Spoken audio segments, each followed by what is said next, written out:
السلام عليكم طبعا. meeshaan waxaan rabaa raaligelin inaan ka bixiyo walaalahay waxaan hor ku xadgudbay obviously waa aad u xanaaqsanaa soo xanaaq iyo baan alcohol iyo so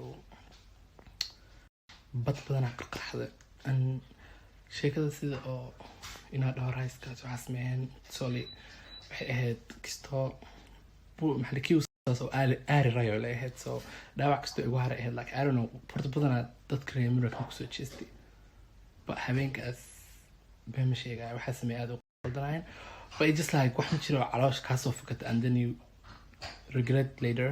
so saas ay ahayd marka haraba ina xamdi iyo rusak walaal raali sho buuxa inaan indhohayga raali noqdo baan qalad kama galaba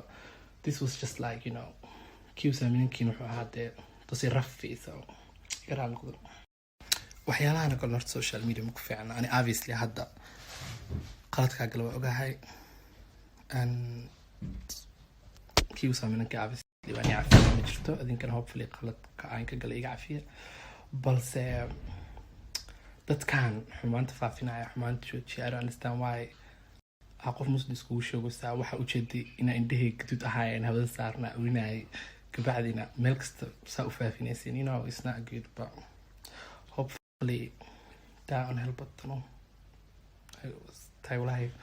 ana hata uncomfortable dareemo inaa ka hadla I don't know say iga safkada dhalada ma ka dhex arkay waxa qaran mar leh buq ana waxa arka afka leh furta subaxii soo kacdo dilid la rabbi abtan astar taway dhacday walaal laakiin se